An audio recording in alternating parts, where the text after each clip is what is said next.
El Frente Nacional contra la Pobreza se fue constituyendo en la Argentina después de lo que comenzó a sumarse desde la Marcha Federal en adelante. La Marcha Federal fue en el año 1994, antes de lo que fue la reelección de Menem, que increíblemente se produjo en 1995, pero aquella Marcha Federal fue la confluencia de distintos sectores de la sociedad. Sectores combativos de los trabajadores, de la recientemente plantada Central de Trabajadores Argentinos, de la corriente clasista y combativa, de la pequeña y mediana empresa, de lo que era PYME, de la Federación Agraria Argentina, del Instituto Movilizador de Fondos Cooperativos, fueron pariendo esa construcción histórica maravillosa que fue la Marcha Federal de 1994.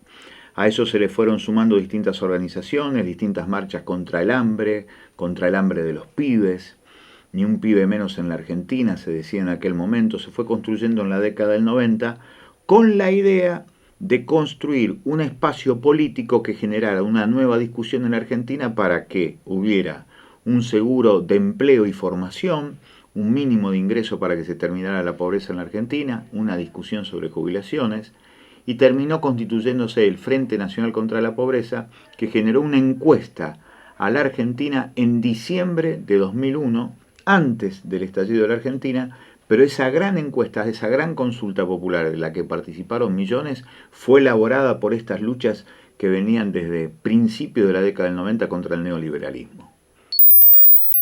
Las organizaciones sociales que venían trabajando en este reclamo social de poner en la agenda política las urgencias sociales de nuestro pueblo fueron las que encabezaron todas estas marchas que se fueron dando de los años 90 en adelante. Los partidos políticos se sumaron, o algunos fragmentos de los grandes partidos políticos se sumaron a lo que llevaban adelante las distintas organizaciones sociales, entre ellas incluso la propia CGT que participó de aquella marcha federal de 1994.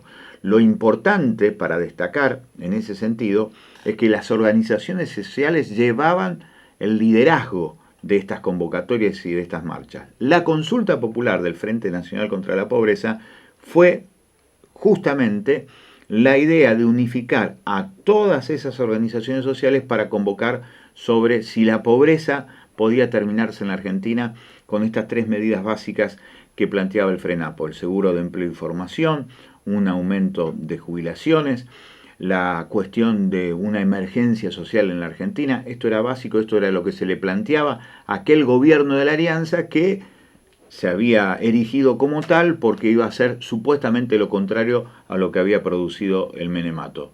Horas después de finalizada la encuesta donde participaron millones de argentinas y de argentinos, comenzaba el estallido de esa enorme mentira que era la continuidad de las recetas del Fondo Monetario Internacional. Lo que se llegó a congregar, porque era ir contra la pobreza, fueron organizaciones sociales territoriales que comenzaban a amanecer en la Argentina a finales de los años 90. Allí sí el planteo había de organizaciones sociales, incluso de distintas culturas, de pueblos originarios, que estaban convocando para una democracia directa, para la cuestión de las asambleas que después iban a multiplicarse en la Argentina, especialmente en el año 2002. Pero lo cierto es que aquellas organizaciones de base se sumaron a estas convocatorias. Probablemente no era el modelo de democracia que estaba en la idea de los convocantes, pero sí había organizaciones territoriales muy chicas que desde la provincia de Buenos Aires, de Santa Fe, de Entre Ríos, muchas organizaciones ambientalistas también que comenzaban a amanecer en la Argentina, se habían metido detrás de la convocatoria del FRENAPO. Las características que tenían las organizaciones sociales de base, que comenzaron a formar parte de esa gran movilización que terminó siendo esa encuesta en donde se movilizaron más de 3,5 millones de personas. Esto hay que decirlo porque en medio de lo que significó el estallido del 2001, 3,5 millones de personas se habían movilizado para votar y decir que los temas sociales eran de prioridad política. Esto era muy importante, fue un hecho político extraordinario el FRENAPO. Esas organizaciones de base partían, por ejemplo, de comunidades eclesiales de base que se habían formado en Puerto Iguazú alrededor del obispo Piña, en donde ellos estaban planteando esta cuestión de la democracia directa, de las asambleas, de la revocatoria de mandato, aún antes del año 2000, sobre finales de la década del 90, cuando empezaron a plantearse la corrupción que había en el gobierno de Misiones. En Jujuy, lo que se había planteado primero con todo lo que era la organización de base Tupac Amaru planteaba en aquel momento esta también de un gobierno directo con asambleas permanentes, con un concepto de seguridad muy interesante. La seguridad no venía de la fuerza de seguridad del sistema, sino que venía de los padres que tenían que cuidar a los chicos en los barrios. Eso en la década del 90 y principio del tercer milenio estaba muy presente en el movimiento que después encabezó la Tupac Amaru allí en Jujuy. En Córdoba comenzaba a gestarse también las asambleas de lo que significaban los pueblos fumigados. Allí comienza a aparecer esto de los pueblos fumigados, los médicos de los pueblos fumigados. Eso también aparece en Basavilbaso, en la provincia de Entre Ríos, que es un pueblito muy chiquitito. Eso también estaba relacionado con lo que iba a empezar a hacer después la lucha de Gualeguaychú. Es decir, asambleas territoriales que sobre problemas concretos debatían los temas en asambleas y decidían de acuerdo a lo que salía de las discusiones y por mayoría se imponía. Eso estaba detrás del FRENAPO, detrás, lo dije mal, estaba en la base de lo que era el FRENAPO y que después se volcó a la encuesta.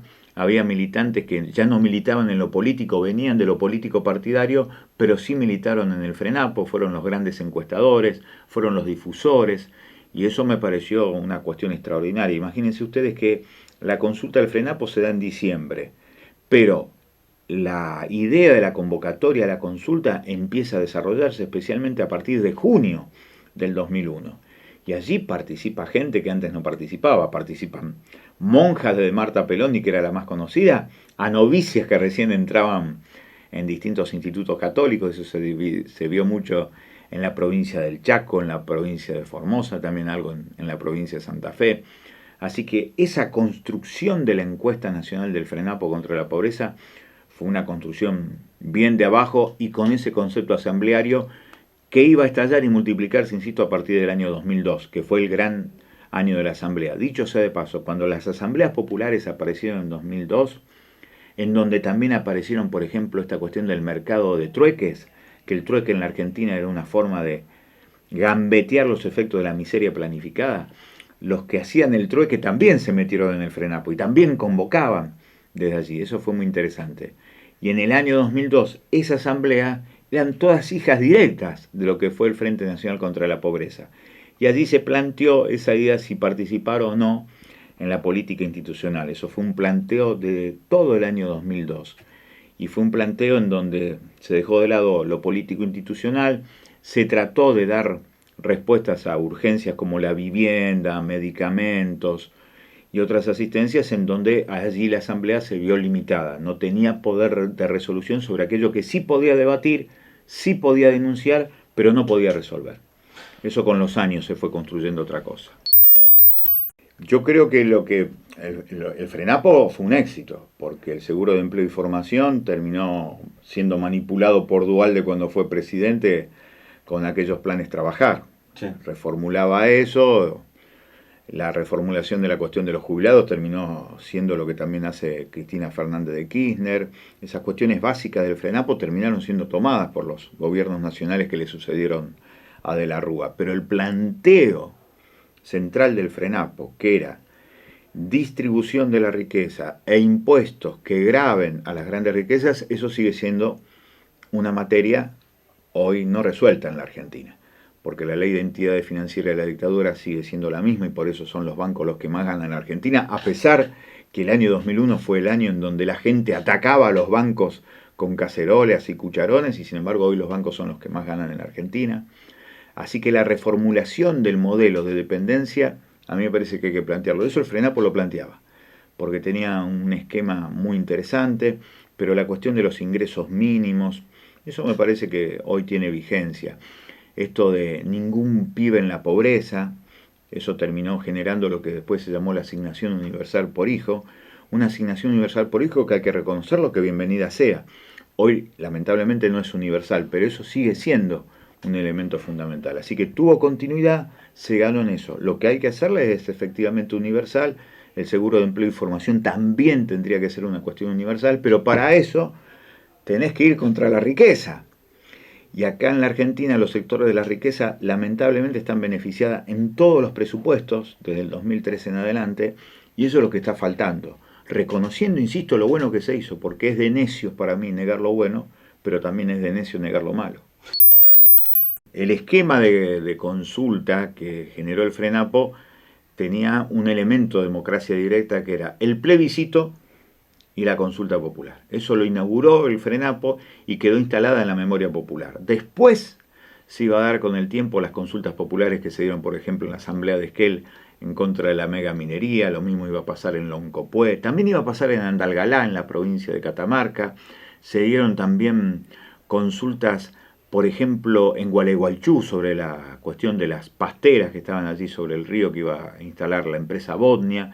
También se dieron consultas populares allí en el barrio Malvinas Argentinas en Córdoba, ya más cerquita del presente, pero quedó instalado esta idea de la consulta popular como una herramienta política para generar presión y por lo menos en la forma defensiva sigue actuando, porque decirle no a las mineras terminó siendo una gran victoria de los sectores populares en distintos territorios de la Argentina.